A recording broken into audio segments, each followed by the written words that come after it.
लगातार लोकतंत्र की हत्या हो रही है। केसीआर की टीआरएस की सरकार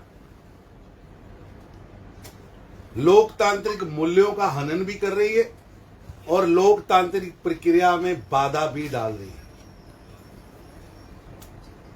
जीएमसी इलेक्शंस में केवल 12 दिन देना चुनाव के लिए उनकी मानसिकता को दर्शाता है।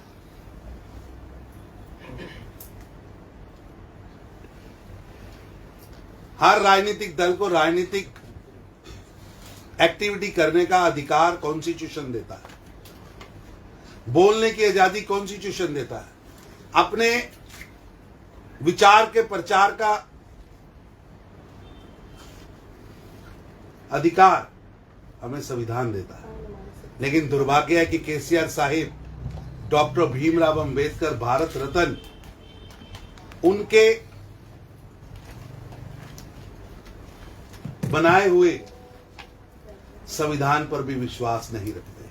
वो कई सार्वजनिक मंचों पर कह चुके हैं कि नया संविधान लिखना चाहिए, केसीआर का संविधान।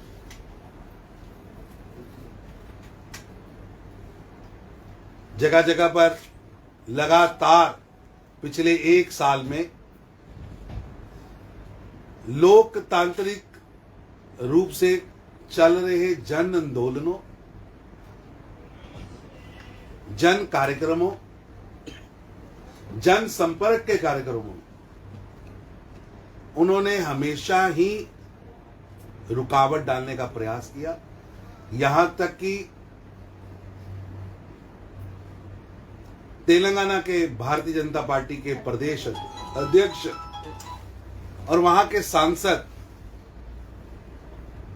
बंडी संजय कुमार जी को उनके संसदीय कार्यालय से पुलिस बल लगाकर लाठीचार्ज व अत्याचार करके गिरफ्तार किया गया और बाद में कोर्ट ने उस कृत्य को गलत माना। हमारे दूसरे सांसद अरविंद धर्मपुरी अपने लोकसभा क्षेत्र में प्रवास के लिए जाते हैं तो उन पर हमले किए जाते हैं। अरविंद धर्मपुरी की गाड़ी को केसीआर साहिब के गुंडे तोड़ देते, उनके विकास कार्यों के रुकावट डाली जा रही। एक मेंबर ऑफ पार्लियामेंट के अधिकार क्षेत्रों का और लोकतांत्रिक प्रक्रियाओं का हनन हो रहा है। और पिछले 2 दिन से जिस तरह केसीआर साहिब ने, टीआरएस ने प्रजा संग्राम यात्रा को रोकने का प्रयास किया और प्रजा संग्राम यात्रा की शांति में चल रहे लोगों पर हमले किए,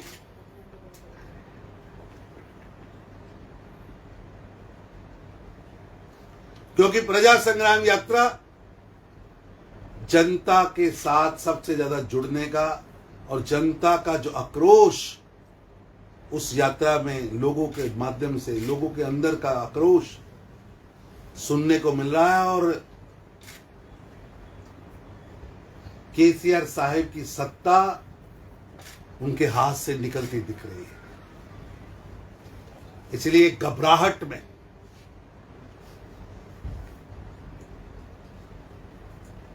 हारती हुई बाजी को देखते हुए केसीआर साहिब बौखलाहट के अंदर उनकी पार्टी के वर्कर्स प्रजा संग्राम यात्रा पर हमले कर रहे हैं। मैं केसीआर साहब को कहना चाहता हूं, निश्चित रूप से 2023 और 2024 भारतीय जनता पार्टी वहां से विजयी होगी और भारतीय जनता पार्टी अपनी सरकार बनाएगी।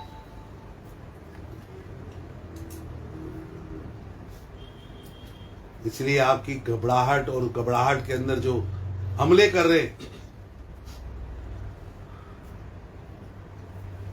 ये आपकी सरकार की गिरावट की स्पीड को बढ़ाएगा।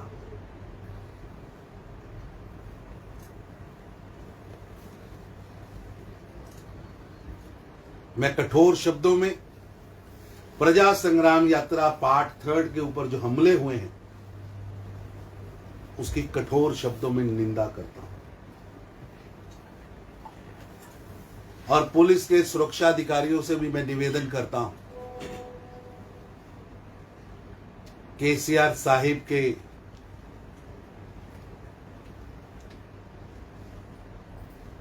इशारों पर जो आप काम कर रहे हो, मत भूलो कि आपने कॉन्स्टिट्यूशन की शपथ ली है, आपने लॉ एंड ऑर्डर मेंटेन करने की शपथ ली। अधिकारी का रोल अदा करो और इस प्रजा संग्राम यात्रा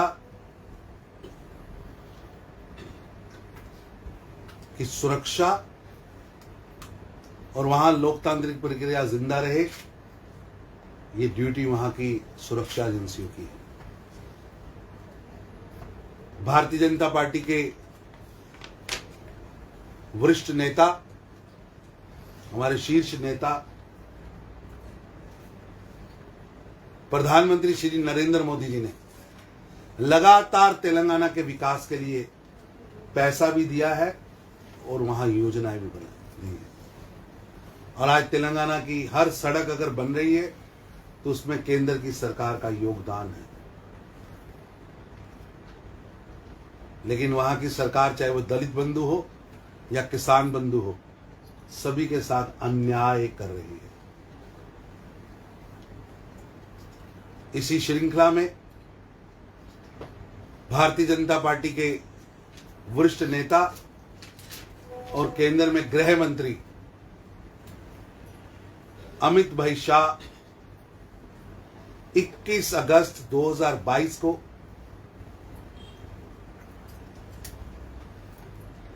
तेलंगाना में करूटला में एक विशाल जनसभा को संबोधित करेंगे।